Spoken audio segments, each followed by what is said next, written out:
Does your advice for how to talk testing with stakeholders vary depending on the level of experience or the role that the tester has? If so, could you please share some examples? So maybe think back over your earlier experiences and how your own advice changed. Yeah, because for me it's tricky because I didn't have to deal with stakeholders as much until I had more experience. Like I was protected.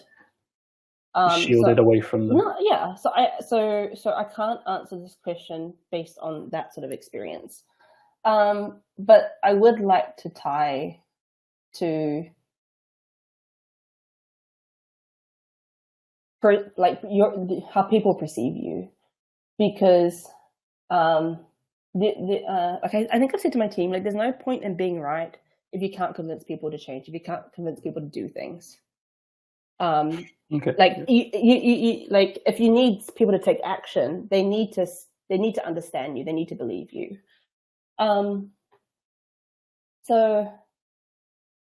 I think the harder part of this question would be, say, tackling it from someone who's more junior, who has ideas around testing. So I'm going to tackle that because I think trying to build credibility there is going to be harder than someone who has experience.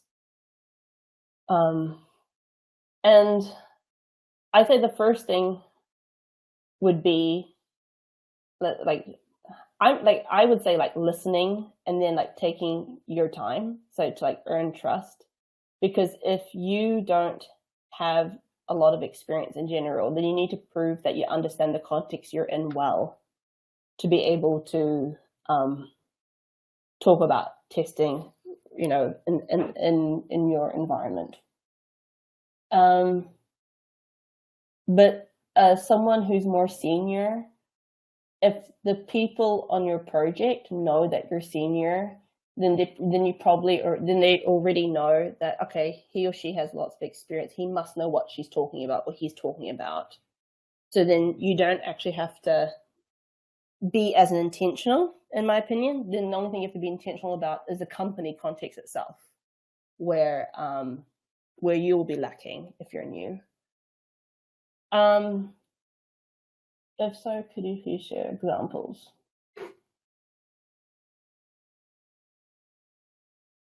Okay, so let me just think.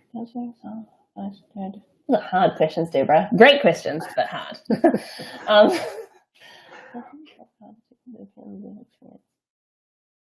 So yeah, what I would advise a junior person to do would be to speak less at the start and really just listen and make sure they understand things correctly, and work on building trust with individuals as opposed, because you can't use experience, and then start to talk about testing.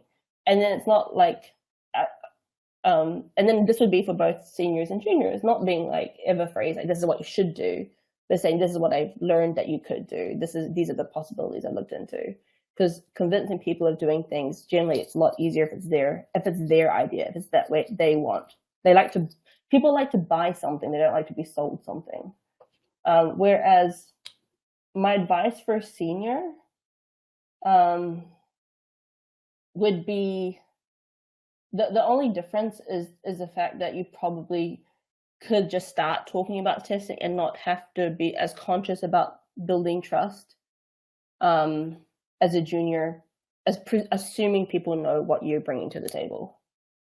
In terms of the role, so I guess it's test manager, tester, test automation engineer. I'm going to interpret the question in that way. Yeah, that's tricky because now I'm in a management role, so I have more authority formally, but then in the past, when I've had to influence people didn't actually have to listen to me. And then I've actually become more tentative in how I've spoken about testing to stakeholders, because I still want my ideas to be challenged. Because before I wasn't worried about people saying no to me. But now, with the title, I still want to make sure that I know that I'm wrong, or that I know that, any idea I pose if it's a bad idea, you tell me. So I've become actually a lot more tentative as I've become more senior. I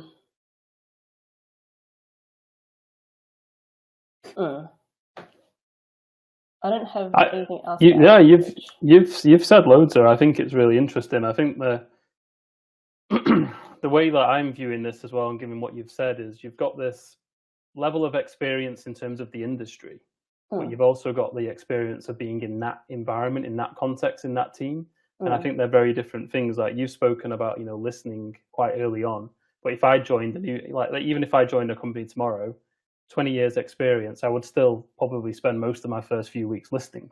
Like I wouldn't just bowl in there and be like, right, it's, here's some great advice, even though I would probably be able to explain it quite logically and frame it to the context. I don't have the trust. So, you've mentioned trust. I don't have the trust yet. I might be viewed as an authority because, the people will know my history or they will know my experience. But I still don't have their trust. So what you're saying about, building up that trust, once you've got the trust, then your ideas and your experiences are likely to be listened to more. But what I found really interesting from your answer was this getting to a point where, well, you're trusted, you're an authority, but you don't want people just to blindly take your advice. It's like, I think we should do this. And everyone's like, that's what Nicola said. That's what we do. Like, you don't want that. You're also, you kind of want to be challenged a little bit. So have you found yourself sometimes, like, you've said earlier, like not tricking people, but you ever found yourself trying to, you probably already know what the sensible thing to do is, but instead of saying it, you kind of let the room come to it collectively? Have you ever done that? All the time. Yeah, I thought so. And that's because, like, it's like people have to realize it for themselves, and it's not just about doing the action. You also need people to be an advocate for those things going forward. Because I had made the mistake of introducing test processes, and when I had left those projects, the test processes themselves fell because the mistake I did early in my career was realizing that for people to help you maintain something or keep something up, they need to also believe. and you don't believe something that you're just told. But when you understand and you come to that conclusion yourself, then I think it's actually a lot more likely.